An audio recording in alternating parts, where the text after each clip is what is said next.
ఓం శ్రీ గురుభ్యో నమ. ఓం శ్రీ మాత్రే నమ. జూన్ 11వ తారీఖు నుంచి 20వ తారీఖు వరకు కూడా ఈ 10 రోజుల పాటు మేషాది ద్వాదశ రాశుల యొక్క ఫలితాలు ఏ విధంగా ఉన్నాయో ఒకసారి తెలుసుకుందాం. తెలుసుకునే ముందు ప్రత్యేకంగా ఇవన్నీ కూడా గోచారరీత్యా చెప్పబడే ఫలితాలు.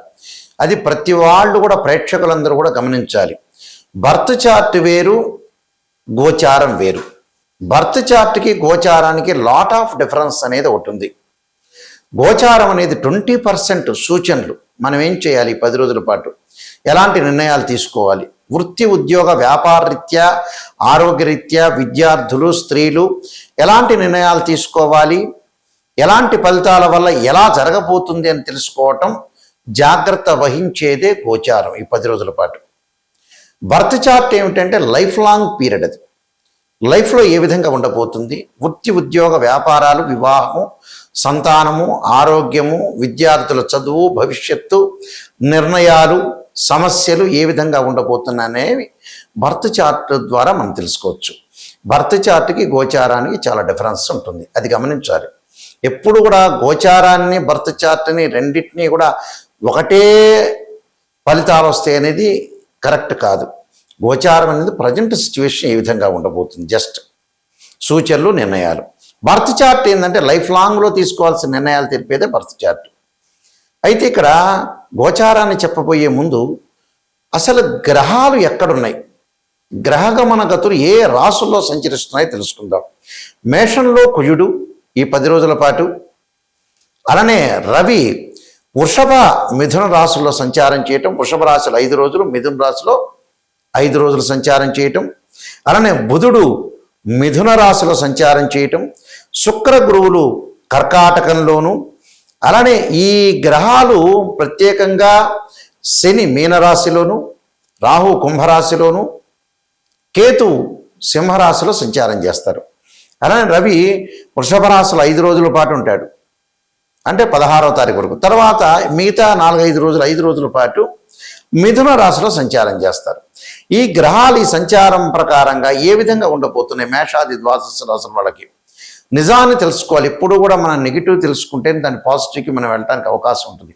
కేవలం పాజిటివ్ తెలుసుకోవటం వల్ల పెద్దగా మనకి వచ్చే విషయం అనేది ఏమి ఉండదు. కాబట్టి నెగిటివ్ తెలుసుకుంటే ఆ నెగిటివ్ని మనం పాజిటివ్ చేసుకోవడానికి ఖచ్చితంగా కొన్ని నిర్ణయాలు తీసుకుంటాం. అయితే ఈ ద్వాదశ రాశుల వాళ్ళందరికీ కూడా ఏ విధంగా ఉందో ఒకసారి తెలుసుకుందాం. తులారాశి వారికి 10 రోజుల పాటు గ్రహగమన గతులన్నీ కూడా మనం వీక్షించినట్టయితే ఆర్థిక పరంగా లావాదేవీల విషయంలో ఆర్థికంగా స్థిరత్వంగా ఉంటారు. బుధుడు వల్ల వ్యాపార ప్రయత్నాలు బాగా కొనసాగుతాయి. రవి వల్ల ఉద్యోగ ప్రయత్నాల్లో కూడా అనుకూలంగా ఉంటుంది. నిరుద్యోగులకు మంచి ఉద్యోగాలు లభించడం, ఒకటి మంచి సహాయ సహకారం లభించడం, జీవితంలో చిన్నపాటి ఒడిదుడుకులు ఎదురైనా కూడా ఆర్థిక పరంగా ధనలాభం అయితే ఖచ్చితంగా ఉంటుంది. ఇబ్బంది పడాల్సిన పని లేదు. రకరకాల నూతన ప్రాజెక్టులలో ముందుకు వెళ్తారు. వివాద శుభ కార్యక్రమాలు కూడా జరిగే అవకాశాలు ఎక్కువ ఉంటాయి. అయితే తులారాశి వాళ్ళకు వచ్చేటప్పటికల్లా 7వ స్థానంలో కుజుడు యొక్క సంచారం వల్ల భార్యాభర్తల మధ్యలో కొద్ది గొడవలు, డిస్ప్యూట్స్ రాకుండా చూసుకోవటం ఒకటి. 6వ స్థానంలో శని యొక్క బలం వల్ల ఆరోగ్యపరంగా అనుకూలంగా ఉంటుంది. అలానే వీరికి అష్టమంలో రవి యొక్క సంచారం వల్ల ఆరోగ్యపరంగా ఇబ్బందులు కలగకుండా చూసుకోండి. భాగ్యస్థానంలో బుధుడు వల్ల వ్యాపార రంగంలో అనుకూలంగా ఉంటుంది.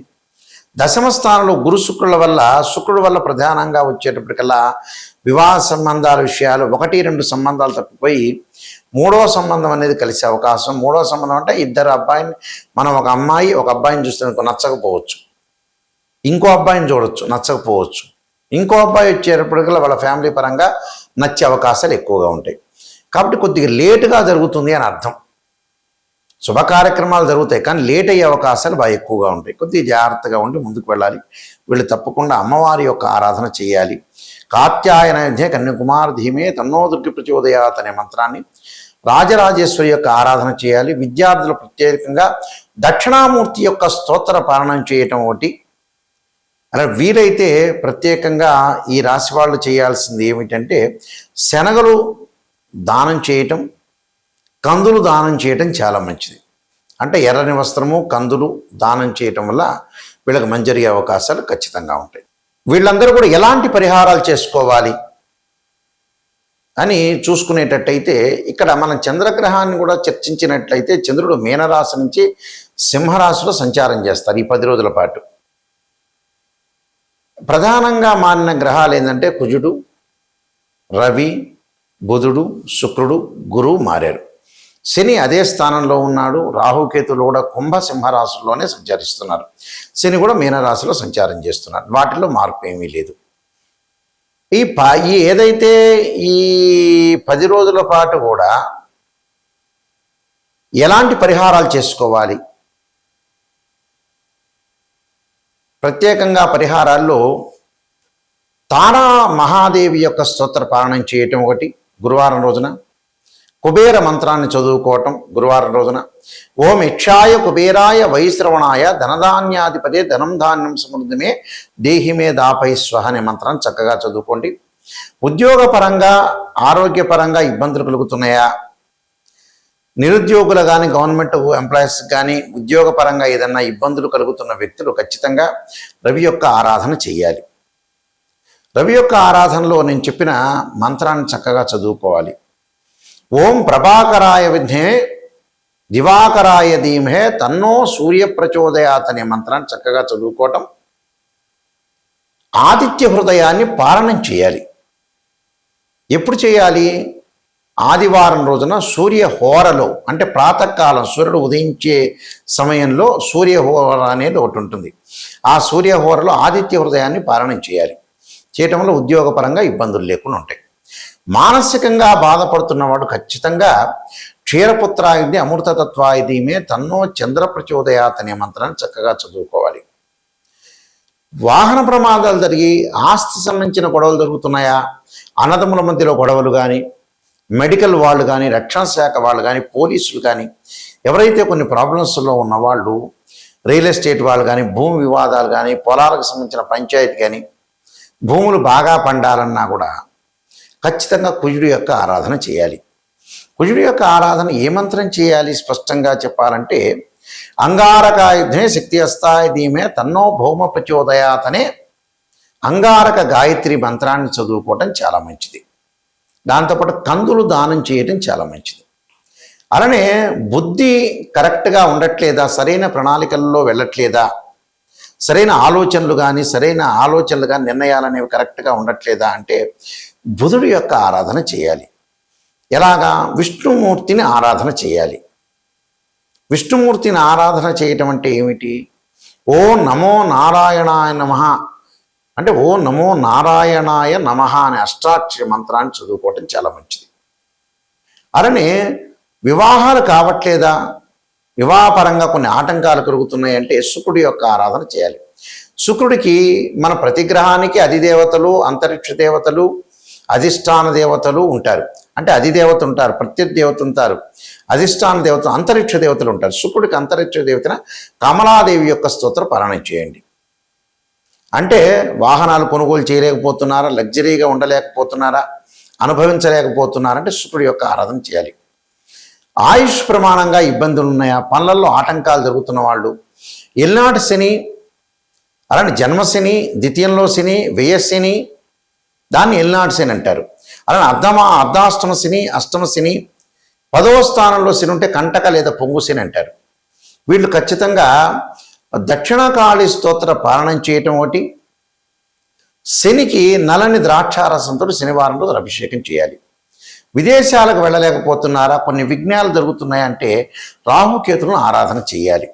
రాహుకేతులను ఆరాధన చేసేటప్పుడు ఇక్కడ ధూమవతి చిన్నమస్తాదేవి యొక్క స్తోత్ర పారాయణం చేయటం, కేతు బాగలేని వాళ్ళు గణపతి యొక్క ఆరాధన చేయటం, రాహు బాగలేని వాళ్ళు దుర్గాదేవి యొక్క పారాయణం చేయటం చాలా మంచిది.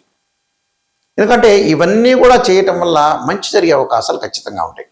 కానీ ఎప్పుడు కూడా జాతకం తెలుసుకునేటప్పుడు నెగిటివ్ తెలుసుకోండి.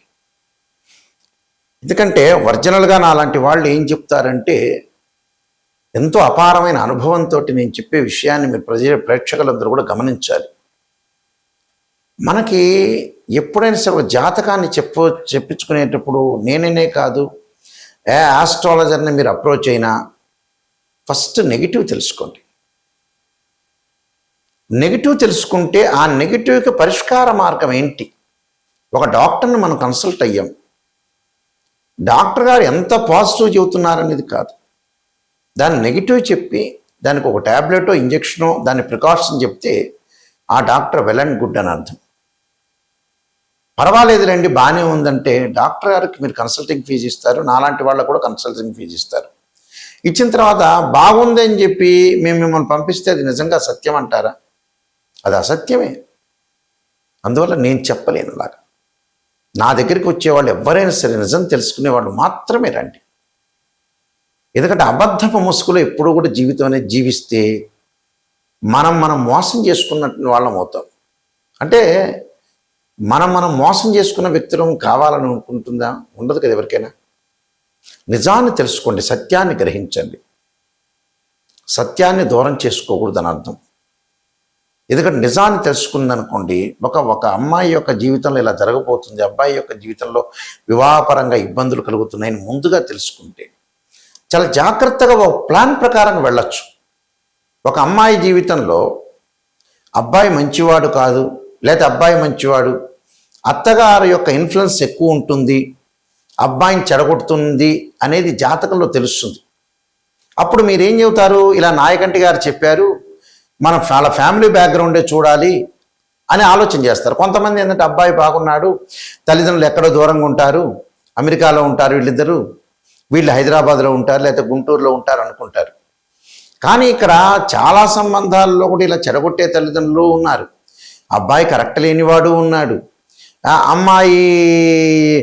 అబ్బాయి యొక్క తల్లి చెడగొట్టేది ఉంది, అలానే అమ్మాయి యొక్క తల్లి చెడగొట్టేది ఉంది, అమ్మాయి కరెక్ట్ లేకపోవడం కూడా జరుగుతుంది. అంటే అబ్బాయిలోనూ అమ్మాయిలోనూ మార్పులు ఉండొచ్చు. అలానే వాళ్ళ యొక్క పేరెంట్స్లో కూడా ప్రాబ్లమ్స్ తప్పులు చాలా ఉంటాయి. అందువల్ల నిజాన్ని తెలుసుకోవాలి. ఒక ఉద్యోగపరంగా కానీ ఒక వ్యాపార పరంగా కానీ మన గురువు బాగలేదంటే భాగస్వామ్యం పనికిరాదు, రవి బాగలేదంటే ఉద్యోగంలో జాగ్రత్తగా ఉండాలి అని అర్థం, కుజుడు బాగలేదంటే ప్రమాదాలు జరుగుతాయి అని అర్థం, శని బాగలేదంటే లైఫ్ స్పాన్కి చాలా జాగ్రత్త ఉండాలి. అంటే ఇవన్నీ ఈ సంవత్సరంలో ఈ దశలో చాలా జాగ్రత్తగా ఉండాలని ఇది మనం తెలుసుకోవాలి. దానికి కేవలం రాశిచక్రం సరిపోదు. చాలామంది కూడా రాశిచక్రం చూస్తుంటారు. రాశిచక్రము, నవాంశము, భావచక్రము, దశలు అంతర్దశలు చూస్తేనే వివాహపరంగా ఎలా ఉండబోతుంది, సంతానం కలుగుతుందా అంటే రాశిచక్రము, సప్తమాంశచక్రం, భావచక్రము, దశలు అంతర్దశలు చూడాలి. వృత్తిపరంగా ఎలా ఉండబోతుందంటే రాశిచక్రము, దశమాంశము, భావచక్రము, దశలు అంతర్దశలు కంపల్సరీ చూడాలి. మ్యాథమెటికల్ అనాలిసిస్ లేనిది ఏది కూడా జాతకంలో కరెక్ట్ కాదు. చాలామంది చెబుతుంటారు గురువు ఇక్కడ ఉన్నాడండి, లగ్నంలో గురువు ఉన్నా అంటే అది నీచనో ఉచ్చనో ఎన్ని డిగ్రీల్లో ఉన్నాడు. ఎగ్జాంపుల్, గురువు 5 డిగ్రీలు ఉంటే నీచ మకర రాశిలో, 5 డిగ్రీలు దాటిన తర్వాత పరమనీచ అంటాడు. అలానే ద్వాదశ భావాధిపతులు కూడా ఇక్కడ ఇంపార్టెంట్. దానిలో ఉన్న గ్రహం కాదు, తనుభావానికి రవి అధిపతి, ద్వితీయ భావానికి గురువు అధిపతి, తృతీయానికి కుజుడు అధిపతి, చతుర్థానికి చంద్రుడు బుధుడు, అలాగా పంచమానికి గురువు అధిపతి, షష్టమానికి కుజుడు, సప్తమానికి శుక్రుడు. ఇలాగా ద్వాదశ భావాలన్నీ కూడా మనం అనాలిసిస్ చేయాలి. ఇవన్నీ కూడా ద్వాదశ భావాలకు సంబంధించిన అధిపతులు కొంతమంది ఉంటారు. ఆ రాశ్యాధిపతిని చూడాలి. మళ్ళీ ఏదైతే ఆ బాక్స్లో ఉన్న గ్రహం ఉందో ఆ గ్రహాన్ని కూడా చూడాలి. అంటే భావాధిపతులు అంటే ఏంటంటే ఇప్పుడు తనుభావానికి రవిధిపతి చెప్పారు, వాళ్ళది మేషలగ్నం అయింది, తనుభావానికి రవిధిపతి, మేషలగ్నంలో శుక్రుడు ఉన్నాడు, శుక్రుడు టెనెంట్, రాశ్యాధిపతి ఎవరంటే కుజుడు. అంటే ఈ భావాధిపతి ఓనర్ అయితే రాశ్యాధిపతి బిల్డర్ అవుతాడు. దానిలో ఉన్న గ్రహం అనేది టెనెంట్కున్నారు అని అర్థం, అంతే, అద్దెకున్న గ్రహం అని అర్థం. కాబట్టి ఈ భావాలని, ఈ 16 డివిజనబుల్ చార్ట్స్ని మనం ఖచ్చితంగా అనాలిసిస్ చేస్తేనే జాతకం చెప్పగలుగుతాం. కేవలం లగ్న కుండలు తీసుకొచ్చి ఎక్కడో నెట్లో చూసుకొని మీరు దానిలో ఇక్కడ లగ్నం ఉందండి, అక్కడ లగ్నం ఉందని చెప్పి రకరకాల దోషాలు ఉన్నాయని పితృదోషాల మీద పడేయటం, ఇలాంటివన్నీ కొన్ని జరుగుతూ ఉంటుంటాయి. జాతకాన్ని నిజం తెలుసుకోండి. నిజాన్ని తెలుసుకున్న వాళ్ళు మాత్రమే నన్ను అప్రోచ్ కండి. పొగిడే వాళ్ళు ఎవరు కూడా పొగడండి గురువు గారంటే నేనేం పొగడను. నెగిటివ్ తెలుసుకుంటేనే నాకు ఫోన్ చేయండి. నెగిటివ్ వల్లనే నాయకంటి మల్లికార్జున శర్మ గారి దగ్గర బాగుపడేది. ఎవరి దగ్గరైనా బాగుపడే నెగిటివ్ తెలుసుకుంటేనే. దానికి మందో ట్యాబ్లెట్టో పరిహారాలు ఏదో రకంగా ఉంటుంది. అందువల్ల ఖచ్చితంగా తెలుసుకోండి. అయితే మా www.nayakanti.com చూడొచ్చు, www.nayakanti.in మా వెబ్సైటు. నేను కాలసర్పయోగము, కాలసర్పయోగ చంద్రిక, రాహు కేతులు, ఛాయాగ్రహాలు, పుత్ర గణపతి వ్రతము, సర్వదేవతా గోత్రులు పార్ట్ 1 పార్ట్ 2, అలానే బృహత్ పరిహార సింధు, జాతక చంద్రిక, వివాహ మార్తాండము, స్వప్న శాస్త్రము, ప్రిడిక్షన్ ఆఫ్ ఆస్ట్రాలజీ, అలానే ట్రాన్సిట్ ఆఫ్ రిజల్ట్స్ అనే పుస్తకాలు నేను రాశాను. ఇవన్నీ కూడా రాజమండ్రి వారి మోహన్ పబ్లికేషన్ వారి దగ్గర దొరుకుతాయి. మా దగ్గర కూడా ఈ పుస్తకాలు అనేవి కొనుక్కోవచ్చు. అయితే నిజాన్ని తెలుసుకునే వాళ్ళు మాత్రమే మాకు ఫోన్ చేయండి. ఎందుకంటే మేము వంశపారంపర్యంగా చెప్పేవాళ్ళం, మా గ్రాండ్ ఫాదర్ కూడా, మేమందరూ కూడా ఏంటంటే నిజాన్ని చెప్పాలనే ఉద్దేశంతోనే మీకు ఇవన్నీ కూడా నిజాలని చెబుతున్నాను. కాబట్టి మీ అందరికీ కూడా మంచి జరగాలని ఆశిస్తున్నా. నా మీద ఆ స్క్రోలింగ్ అవుతున్న నెంబర్ ఉంటుంది. ఆ స్క్రోలింగ్ అవుతున్న నెంబర్కి నాకు ఫోన్ చేయొచ్చు. డైరెక్ట్ నా నెంబర్కే వస్తుంది. నేనే మాట్లాడతాను మీతోటి. అయితే ఆ స్క్రీన్ మీద స్క్రోలింగ్ అవుతున్న నెంబర్ ఉంటుంది, దానికి మీరు కాంటాక్ట్ చేయొచ్చు. నాకే డైరెక్ట్గా వచ్చేస్తుంది. తప్పకుండా మీరు మంచి విషయాలు తెలుసుకోండి, చాలా జాగ్రత్తగా అనుసరించి ముందుకు వెళ్ళండి. మీ అందరికీ కూడా శ్రీ పరమేశ్వరుడు యొక్క కరుణాకటాక్షం ఉండాలని ఆశిస్తూ సర్వే జనా సుఖినో భవంతు.